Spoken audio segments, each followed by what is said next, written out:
Hello प्यारे बच्चों, मैं आप सभी का स्वागत करता हूं हमारे YouTube चैनल विज्ञान सदन में। और आज हम पढ़ने वाले हैं पॉलिनोमियल्स। बेसिकली इस चैनल का नाम पहले ज़ेनिथ एजुकेशन था, लेकिन वो नाम बहुत बेसिकली कॉमन सा है या बेसिकली बहुत डिफिकल्ट है, मतलब लोग सर्च नहीं कर पाते, वो रिकमेंडेशन में नहीं आता, इसलिए हमने इसका नाम चेंज करके विज्ञान सदन रखा है।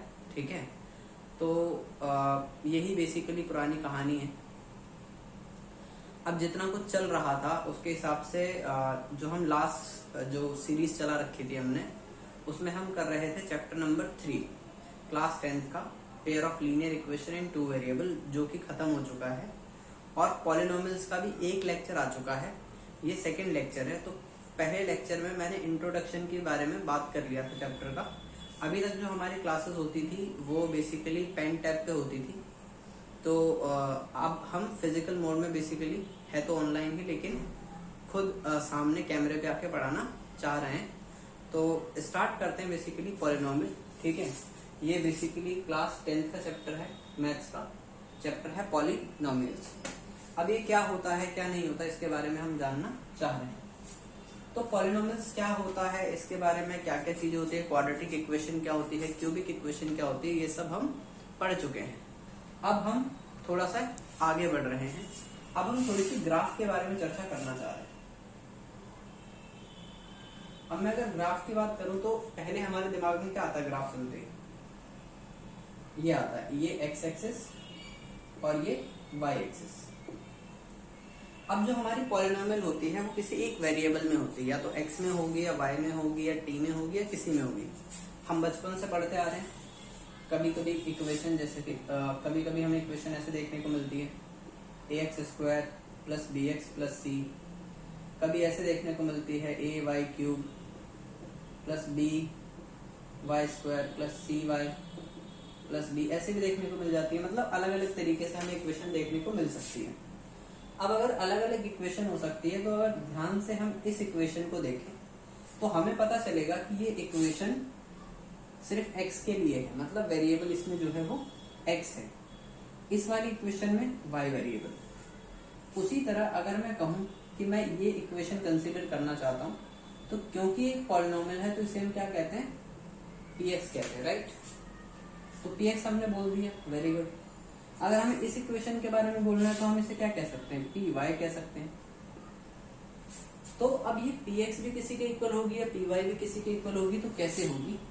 सपोज करो y इक्वल टू px है। एक्चुअली इस px को भी हम किसके इक्वल मान सकते हैं, y।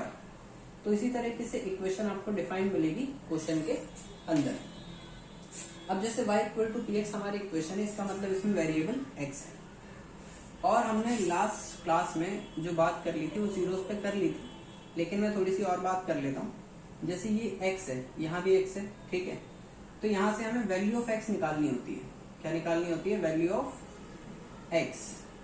और ये जो वैल्यू ऑफ x होती है, ये हमें क्या, इसे हम क्या बोलते हैं जनरली मैथ्स में, इस चैप्टर में जीरोस कहते हैं, राइट। चलिए जीरोस इसे कह देंगे, कोई बात नहीं, सही है। तो अब ये जो इक्वेशन है हमारे पास, इसमें पावर देखिए कितनी पावर है, 2 पावर है। जैसे इस इक्वेशन में 3 पावर है, तो जितनी पावर होती है उतने जीरोस आते हैं। तो इस इक्वेशन में अगर मैं देखूं px के लिए तो पावर 2 है, तो वैल्यूज ऑफ x कितनी आएगी, 2 आएगी। तो जीरोस कितने हो गए, 2 हो गए, 2 वैल्यूज ऑफ x। तो अब अगर मुझे ग्राफ दिया हो और मुझे उससे फाइंड करना हो कि नंबर ऑफ जीरोस कितने होंगे, तो ये कैसे फाइंड किया जाए? सपोज करते हैं हमारे पास ये ग्राफ है और हमें इक्वेशन दे रखी है, यहां पर लिख देता हूं मैं y equal to px, right. और इस इक्वेशन के अंदर अगर मैं ग्राफ बनाऊं, ये हमारा x एक्सिस है और ये अपना y एक्सिस है, और मैं ग्राफ बना दूं ऐसे, समथिंग लाइक दिस। और अब मैं पूछूं आपसे कि इसमें नंबर ऑफ जीरोस बताओ, तो हमें क्या देखना होगा, कैसे बता पाएंगे हम? तो पहले चेक करो कि ये जो इक्वेशन है वो किसमें है। ये पॉलिनोमियल p है और इसमें जो वेरिएबल है वो क्या है, x है। अगर वेरिएबल x है तो इसका मतलब यह है कि हमें x एक्सिस को चेक करना है। तो अब x एक्सिस पे देखो, एक यहाँ पर कट कर रहा है, एक यहाँ पर कट कर रहा है, एक यहाँ पर और एक यहाँ पर। तो इसका मतलब इसमें x की जो वैल्यू होगी वो 4 वैल्यूज होंगी। सो नंबर ऑफ जीरोज जो होंगे दैट इज इक्वलेंट टू 4 होंगे। ठीक है, बहुत बढ़िया। आई होप कि आपको इतना समझ आया होगा। अब हम जरा समझते हैं आगे। आप इसे नोट डाउन कर सकते हैं, आराम से नोट डाउन कर लीजिए, नो प्रॉब्लम एट ऑल। ठीक है, फिर हम इसके आगे बढ़ते हैं। ये इरेज कर लेता हूं।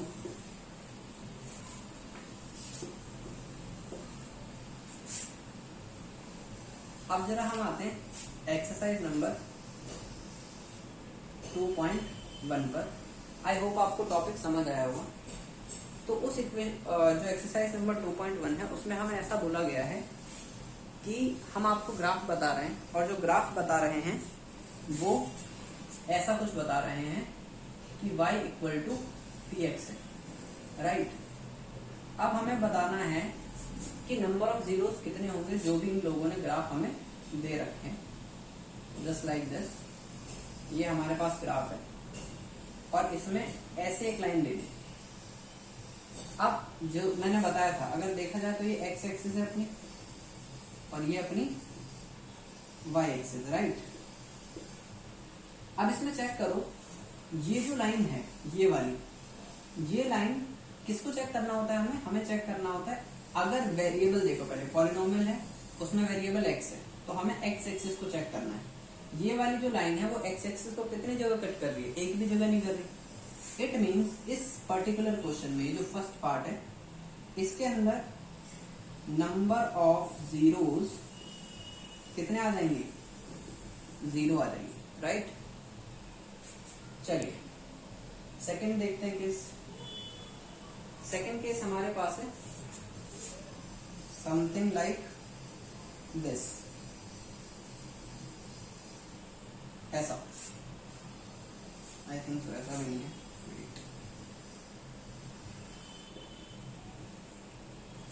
हमारे पास ग्राफ है कुछ ऐसा। तो अब इसमें भी कंडीशन सेम है, y इक्वल टू px के लिए डिफाइंड है ये भी। तो ये अपनी x एक्सिस देखनी, इतनी बात तो अपने को चमकनी चाहिए कि क्या है कंडीशन। हमारे पास px है तो अपने को x एक्सिस देखना है, ये अपना y एक्सिस है। तो यहाँ पर x एक्सिस को ये जो कर्व है, ये जो कर्व है ये वाला, ये कितनी जगह कट करना चाह रहा है, एक जगह चाह क्या रहा है, कर रहा है ना। तो इसका मतलब क्या है कि नंबर ऑफ जीरोस जो हो गया वो हो गया कितना, 1। क्लियर। चलिए एक ग्राफ और देख लेते हैं। ये बेसिकली थर्ड ग्राफ है आपकी बुक का और वो ग्राफ कुछ ऐसा है, ठीक है। तो इसमें भी हमें क्या करना है, condition remain same, y equal to px। तो ये हमारा x डैश y डैश।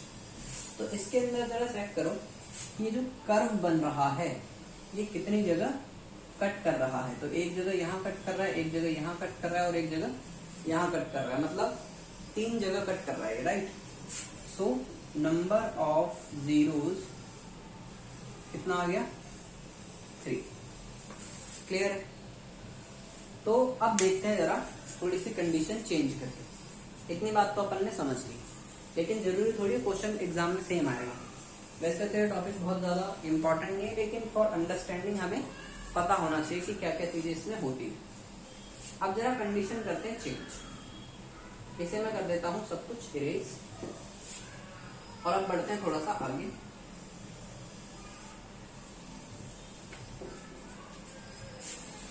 अब कंडीशन ऐसी है, मैं बता रहा हूं कि x equal to P Y, right. ये आपको एनसीईआरटी बुक में नहीं मिलेगी कंडीशन, ठीक है, क्योंकि बताई नहीं गई, लेकिन फॉर एक्स्ट्रा नॉलेज हम बात कर लेते हैं। तो सपोज करते हैं कि x equal to P Y, इसका मतलब वेरिएबल क्या है, यहाँ पर y वेरिएबल है। इक्वेशन जो पॉलिनोमियल इक्वेशन है वो y वेरिएबल के साथ है। तो जब वो y वेरिएबल के साथ है तो क्या हमारा आंसर में कुछ फर्क पड़ेगा। सपोज करते हैं यही हमारे पास ग्राफ है जो हमने वहां पर लेकर चले थे। ये जैसे अपने अपन ग्राफ देखते हैं, हमें ये तो समझ ही जाता है कि ये हमारा एक्स एक्सिस है और ये वाई एक्सिस है, राइट। अब अगर अपने को ये बात समझ आती है तो ये वेरिएबल है इसमें y, तो यहाँ देखो ये अब हमें y अगर वेरिएबल है तो y एक्सिस को चेक करना है, x एक्सिस को चेक नहीं करना है। तो यहाँ पर y को कितनी जगह कट कर रहा है, ये एक जगह। सो नंबर ऑफ जीरोस कितना आ गया, ये आ गया हमारे पास 1।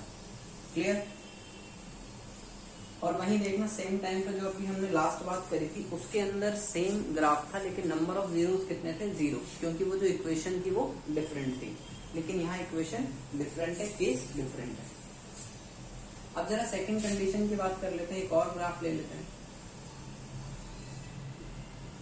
ये मैं अपनी मर्जी से ले रहा हूँ, ठीक है, बुक में नहीं है ये कोई। ऐसा हमने ग्राफ ले लिया, ये हमारा एक्स एक्सिस है, ये हमारा वाई एक्सिस है। तो इसमें चेक कीजिए कि ये जो वाई एक्सिस है ये कितनी जगह कट कर रहा है, ये जो कर्व है वाई एक्सिस को कितनी जगह कट कर रहा है। तो 1 2 3 4, तो नंबर ऑफ जीरोस कितने हो गए, 4 हो गए।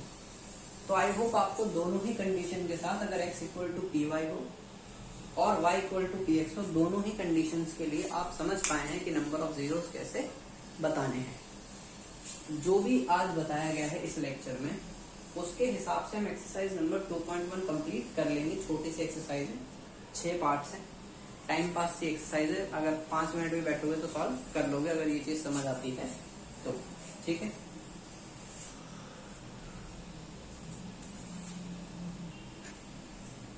अब इतना आप लोग छाप सकते हैं, छाप लें तो फिर हम इसके आगे बढ़ जाते हैं। ये बेसिकली एक इम्पॉर्टेंट टॉपिक है, ये नहीं नेक्स्ट जो कराने वाला हूँ, ठीक है। ये इम्पॉर्टेंट इसलिए है क्योंकि ये आसानी से समझ नहीं आता, थोड़े से फॉर्मूलेज हैं, है तो इजी, बहुत ज्यादा टफ नहीं है, लेकिन समझ में आना जरूरी है। तो हम समझ में आए ऐसा पढ़ेंगे। तो पहली बात कि टॉपिक है कैसा। अभी ये एक्सरसाइज हटा देते हैं, एक्सरसाइज अपने काम की नहीं।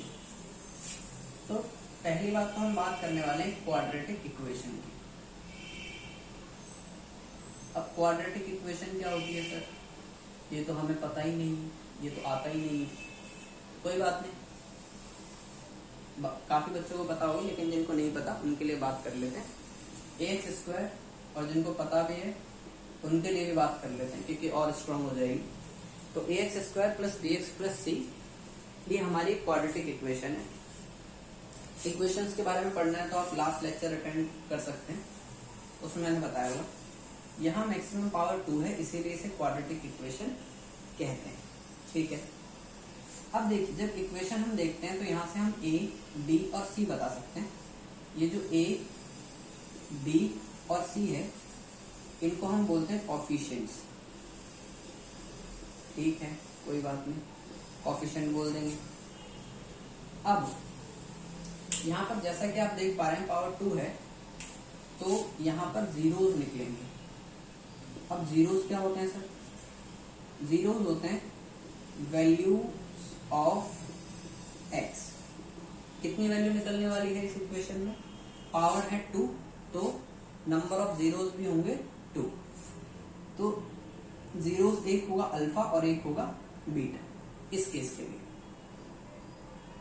अब जो हमारा टॉपिक है जो आपको बुक में मिल जाएगा वो है relationship between zeros and coefficients.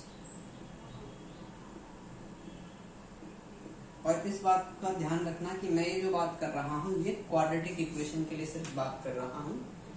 तो वहां पर कोफिशिएंट ए, बी और सी है और जीरोस हमारा अल्फा और बीटा है। तो अब जरा समझते हैं कि क्या होता है ये एक्स की वैल्यू कैसे निकलेंगे, ये भी एक निकालेंगे, ये भी एक प्रॉब्लम है। तो वैल्यूज ऑफ एक्स निकालने के लिए हम यूज करेंगे फैक्टराइजेशन, जिसे आप बचपन से पढ़ते आ रहे हैं, कोई नई बात नहीं है।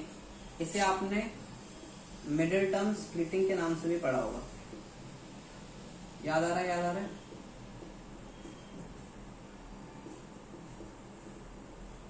जिन लोगों को याद आ रहा है बहुत अच्छी बात है। चलिए जिनको नहीं आ रहा है कोई बात नहीं, हम middle term splitting method, factorisation एक ही बात है वैसे तो, वो पढ़ने वाले हैं तो जब पढ़ेंगे तो वो हमें समझ आ जाएगा, कोई बड़ी बात नहीं है, मामूली सी बात है बिल्कुल।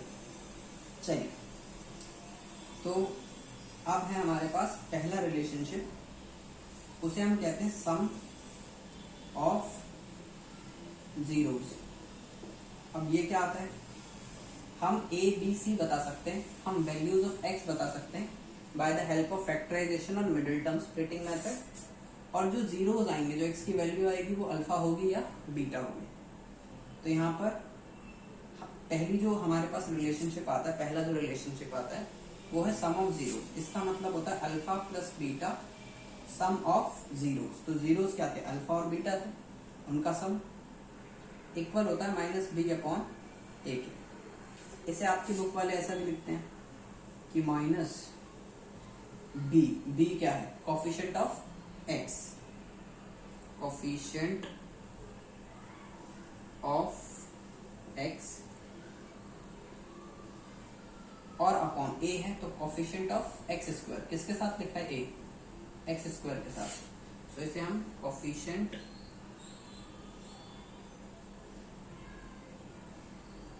ऑफ एक्स स्क्वायर भी कह सकते हैं। तो ये alpha plus beta equal to minus b by a होता है, ठीक है। तो ये एक तो रिलेशनशिप अपने को याद रखना है। दूसरा रिलेशनशिप क्या है, आप लोग इस चीज को नीचे लिख लेंगे, मेरे पास स्पेस का थोड़ा प्रॉब्लम है तो इसलिए मैं साइड में लिख रहा हूँ। सेकेंड हमारी जो कंडीशन है वो है प्रोडक्ट ऑफ जीरोस। अब प्रोडक्ट से क्या मतलब है, प्रोडक्ट का मतलब होता है मल्टीप्लाई। तो इसमें कैसा होगा, alpha into beta equal to c upon a. और इसे आपकी बुक में ऐसा भी लिखा हो सकता है कि कांस्टेंट टर्म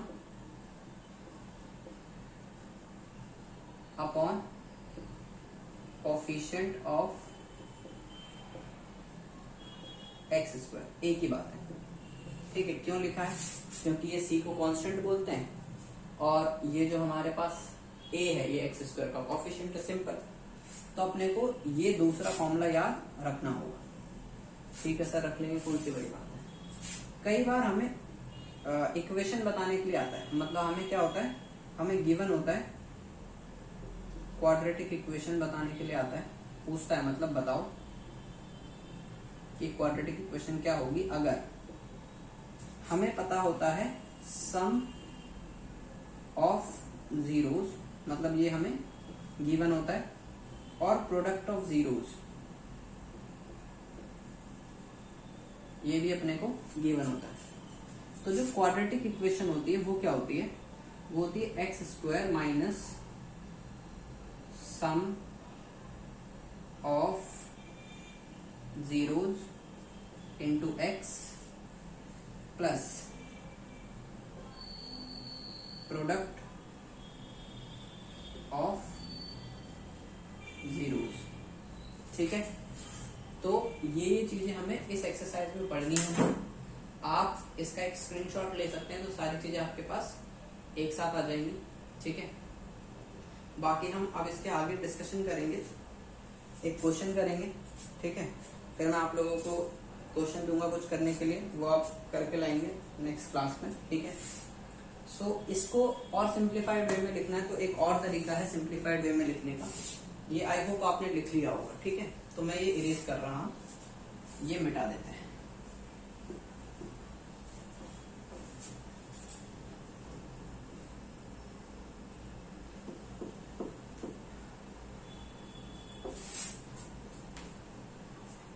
तो यहाँ पर इसी कंडीशन को, जो क्वाड्रेटिक इक्वेशन है, इसी को हम कैसा लिख सकते हैं, यहाँ लिख देता हूँ, इसे लिख सकते हैं x square minus, short form में सम ऑफ जीरोस को क्या लिखते थे, alpha plus beta into x plus product of zeros को क्या लिखते थे, alpha into beta, that's it, ठीक है।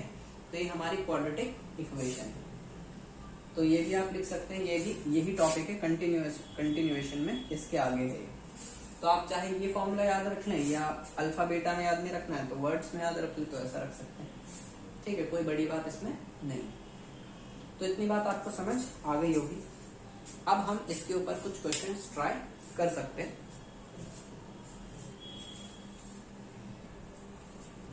चलिए, तो अब आगे देखते हैं। हम क्वेश्चन करने की बात कर रहे थे तो क्वेश्चन देख लेते हैं। क्वेश्चन है एक्सरसाइज नंबर 2.2 करने वाले हैं, ठीक है। और अब हम इसमें सीखेंगे कि जीरोस क्या होते हैं ना, ये सीखने वाले हैं।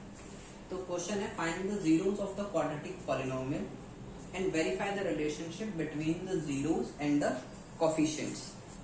सो हमें पहले तो जीरोस निकालने हैं क्वाड्रेटिक पॉलिनोमियल के, और फिर वेरीफाई करना है रिलेशनशिप को, जो अभी अभी हमने फॉर्मूलेस देखे थे जीरोस और कोफिशिएंट्स के बीच में। चलिए ठीक है, करते हैं स्टार्ट। तो जैसे हमने इक्वेशन देखी तो अपने को चमकनी चाहिए ए, बी और सी की वैल्यू, मतलब कोफिशिएंट्स। तो इस इक्वेशन को आप कंपेयर करके देखो, a x square plus b x plus c c. सही है सर, कर लेते हैं कंपेयर। अगर कंपेयर करेंगे तो एक्स स्क्वायर के साथ कुछ नहीं लिखा तो 1 लिखा होगा, ठीक है। तो ए अपना क्या आ गया 1। फिर एक्स के साथ जो लिखा होता है वो बी होता है, तो एक्स के साथ यहाँ क्या लिखा है 2, तो बी क्या आ गया अपने पास 2। और जो सी है वो अपना कितना है -8। क्लियर, इतने बात आप सभी को समझ आ गई होगी। तो ए, बी और सी हमने बता लिया। ए हमारा 1 है, बी 2 है, सी -8 है। कोई बड़ी बात नहीं है, आप लोग भी बता सकते हो, इजी सी चीज है। तो अब निकालते हैं जीरोस, क्योंकि मेन यही है जीरोस। अब जीरोस जो हम निकालेंगे वो हम निकालेंगे bye the help of middle term splitting.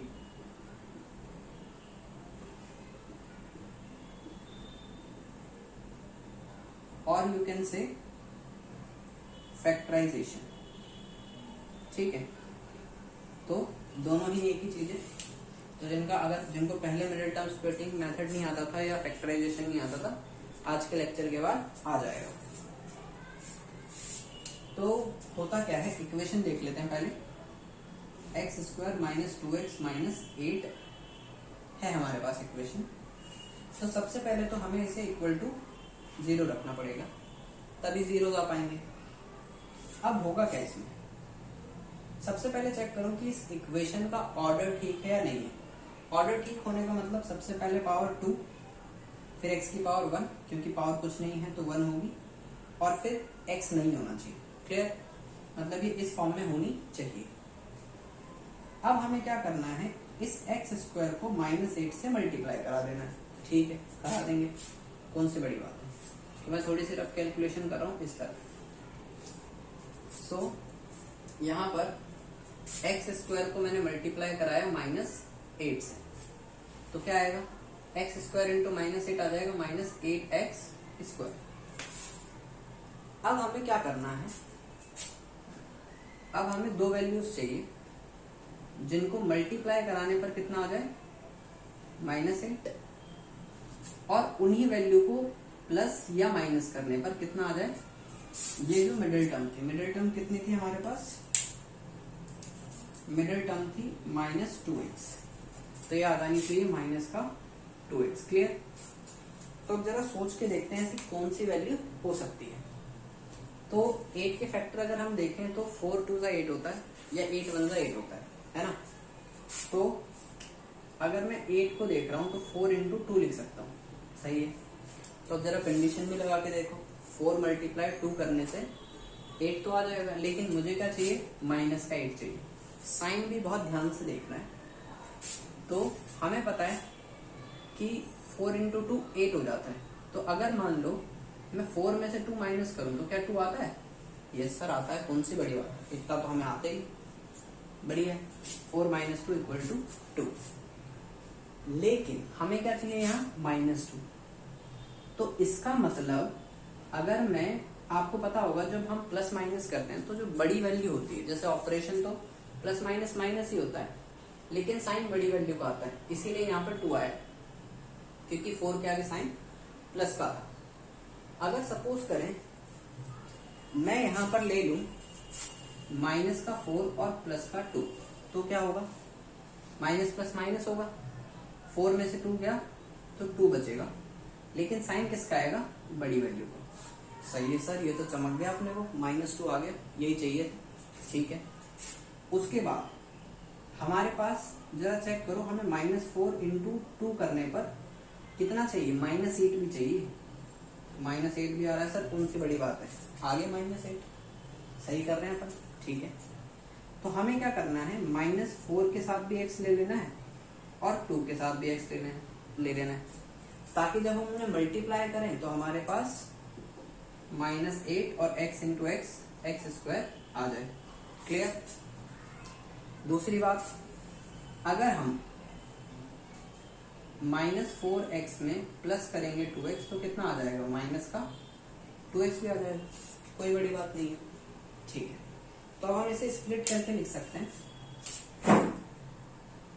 X square लिखते हैं पहले, फिर लिखते हैं पहले बड़ी वैल्यू, तो -4x और प्लस का 2x, और फिर जो वैल्यू लास्ट में लिखी हुई थी -8 उसे as it is equal to 0।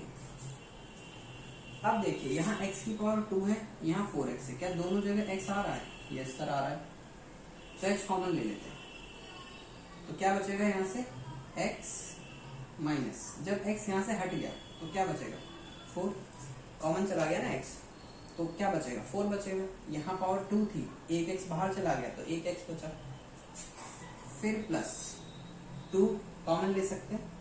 अब देखो जब भी हम फैक्टराइजेशन कर रहे हैं तो एक बात का हमें ध्यान रखना है बहुत, क्या कि जो भी ये वैल्यू होगी, जो वैल्यू इस ब्रैकेट में बनी है, मतलब x-4 जो बना है वही दूसरे ब्रैकेट में भी बनना चाहिए। तो इन दोनों से सेम वैल्यू, मतलब कुछ भी चेंज नहीं, साइन भी चेंज नहीं, बिल्कुल डिट्टो यही वैल्यू चाहिए। तो x-4 है और ये +2 है, अगर मैं इन दोनों से, मैंने अभी सोचा इसको कॉमन नहीं लिया, 2 के टेबल में 2 भी आता है और 8 भी आता है, तो 2 दोनों जगह से कॉमन आ रहा है, और क्योंकि मैंने प्लस का 2 लिया है तो साइन चेंज करने भी नहीं है और होंगे भी नहीं, तो ये x है, इसके आगे साइन प्लस का, यहाँ पे भी x के आगे साइन प्लस का ही है, और यहाँ 8 है, इसके आगे साइन माइनस है, यहाँ पे भी जो 4 नंबर है उसके आगे साइन माइनस है, तो साइन तो जो है वही रखने हैं, तो इसलिए मुझे ज्यादा चिंता करने की जरूरत है ही नहीं। तो अब 2 कॉमन ले लेते हैं, तो क्या बचेगा x-4 इक्वल टू 0। अब x-4 यहाँ भी है, x-4 यहाँ भी है, तो कॉमन ले लो, ठीक है सर ले लेते हैं कॉमन। तो हमने x-4 कॉमन लिया, तो क्या बचेगा, यहाँ से x और यहाँ से +2, सो x +2 और इक्वल टू क्या था 0, अंडा, ठीक है सही है। तो अब x-4 इक्वल टू एक बार होगा 0, एक बार ये कहेगा भैया मुझे 0 करो, फिर एक बार ये भी कहेगा कि भैया मुझे भी तो करो, ठीक है, तो x +2 इक्वल टू 0। सो ये -4 वहां जाएगा तो प्लस हो जाएगा, तो x की वैल्यू +4 आ गई, और ये जो प्लस का 2 है वहां जाएगा तो माइनस हो जाएगा, तो ये -2 आ गया। तो यहां से हमें पता चला कि x की 2 वैल्यू आई, एक +4 और एक -2। अब अगर आपको कोई डाउट लग रहा है मेथड में तो आप इस वीडियो को बैक करके देख सकते हैं, ये 4 है और ये -2 है, तो ये हमारा क्या होगा, अल्फा होगा, और ई का होगा बीटा होगा, सही, बहुत बढ़िया। तो अपने को अल्फा और बीटा पता चल चुका है। अब वो बात करेगा कि भैया देखो आपने ABC बता लिया था, अल्फा बीटा भी बता लिया था, अब बात करो रिलेशनशिप की। रिलेशनशिप बोलते ही रिलेशनशिप चमकना चाहिए हमारे दिमाग में, मतलब उसके फॉर्मूले चमकना चाहिए। रिलेशनशिप, तो रिलेशनशिप क्या है, वेरिफिकेशन करना है हमें, यहाँ पे ये वेरिफिकेशन है बेसिकली, ठीक है, कैसे हो रहा है वो हम देखेंगे। तो पहली कंडीशन देते हैं, जिसे हम कहते थे सम ऑफ जीरोस, वो क्या होता है, alpha plus beta equal to -b/a, यही होता था। अल्फा कितना है अपने पास 4, प्लस बीटा कितना आया है -2, clear, equal to minus B, मतलब माइनस बी की वैल्यू कितनी है 2, पहले निकाल ली थी, और ए कितना है 1। कई लोग इसे LHS अलग करके RHS अलग करके भी करते हैं, वो भी आप कर सकते हैं, एक साथ भी करना चाहें तो भी कोई बड़ी बात नहीं। तो 4 प्लस माइनस माइनस का 2 इक्वल टू, यहां पर ये b हमारा माइनस का 2 था, तो ये माइनस का 2 है। तो अब यहाँ पर क्या होगा 4 माइनस 2, और यहाँ माइनस माइनस प्लस 2 हो जाएगा। 4 माइनस 2 क्या होगा 2 इक्वल टू 2। तो क्या LHS और RHS सेम आ गया? यस सर, आ गया। तो अगर LHS और RHS सेम आ गया तो ये तो प्रूफ हो गया कि ये वेरीफाइड है, LHS इक्वल टू RHS। यही करते हैं अपन। फिर सेकंड केस देखते हैं। इसे आप इसे नोट कर लीजिए, स्क्रीनशॉट भी ले सकते हैं आप। मैं थोड़ा साइड हो जाता हूँ, स्क्रीनशॉट ले लें, उसके बाद फिर आगे बात करते हैं। चलिए इरेज करते हैं इसे।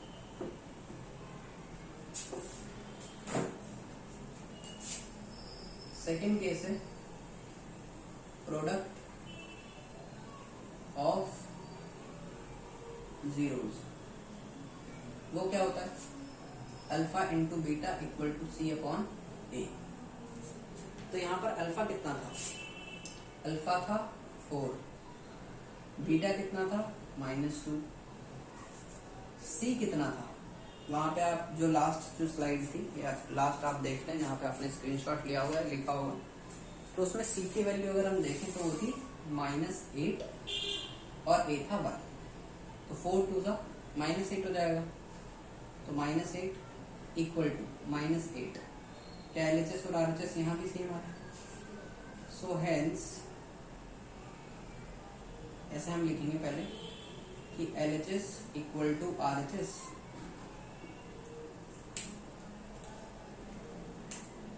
hence relationship